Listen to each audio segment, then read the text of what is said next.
तो हेलो बच्चों, कैसे हैं आप सभी। उम्मीद करता हूँ आप सभी काफ़ी बढ़िया होंगे, मस्त होंगे, ज़बरदस्त होंगे और काफ़ी ज़ोरों शोरों से, सॉरी, ज़ोरों शांति से आप अपनी तैयारी कर रहे होंगे।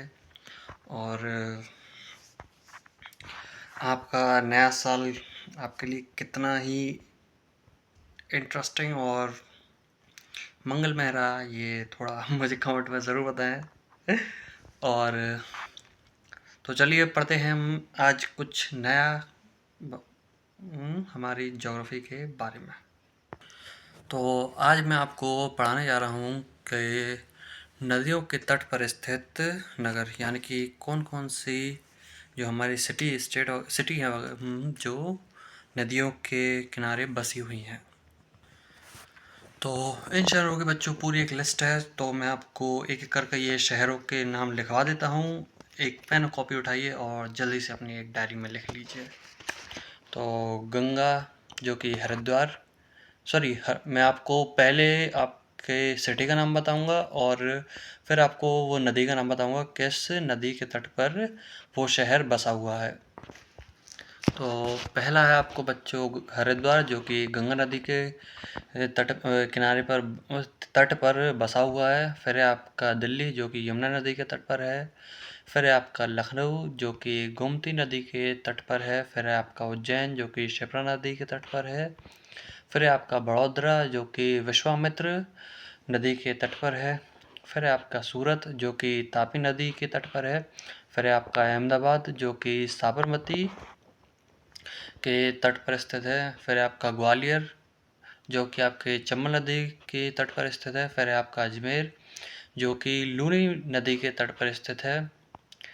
फिर है आपका कोटा, जो कि आपकी चंबल नदी के तट पर स्थित है। फिर है आपका अयोध्या, जो कि आपकी सरायू नदी के तट पर स्थित है। फिर है आपका कानपुर, जो कि गंगा नदी के तट पर स्थित है। फिर है आपका जबलपुर, जो कि आपकी नर्मदा नदी के तट पर स्थित है। फिर है आपका श्रीनगर, जो कि झेलम नदी के तट पर स्थित है। फिर है आपका जम्मू कश्मीर, जो कि तावी नदी के तट पर स्थित है। फिर है आपका फिरोजपुर, जो कि आपका सतलुज नदी के तट पर स्थित है। फिर है आपका मथुरा, जो कि यमुना नदी के तट पर स्थित है। और फिर है आपका यमुनानगर, जो कि यमुना नदी के तट पर ही स्थित है। फिर है आपका इटावा, जो कि यमुना नदी के तट पर ही स्थित है। और फिर है आपका कन्नौज, वाराणसी, फरक्का, ये तीनों शहर आपके बच्चों गंगा नदी के तट पर स्थित हैं। और बिहार एक ऐसा शहर है जो आपके गंगा और सोन नदी के तट पर स्थित है। फिर है आपका गुवाहाटी, फिर है आपका डिब्रूगढ़, है संबलपुर, ये दो, सॉरी बच्चों, आपका है गुवाहाटी और डिब्रूगढ़, ये दोनों शहर है बच्चों आपकी ब्रह्मपुत्र नदी के तट पर स्थित है। फिर है आपका बच्चों संबलपुर और कटक, ये आपका महानदी के तट पर स्थित है बच्चों।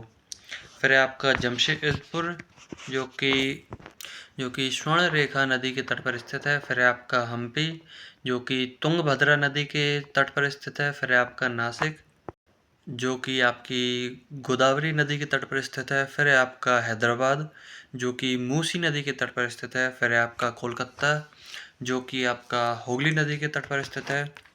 फिर है आपका गोरखपुर, जो कि राप्ती नदी के तट पर स्थित है। फिर है आपका बच्चों त्रिचिपुल्ली, जो कि कावेरी नदी के तट पर स्थित है।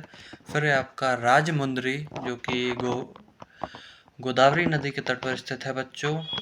फिर है आपका केदारनाथ, जो कि मंदाकिनी नदी के तट पर स्थित है।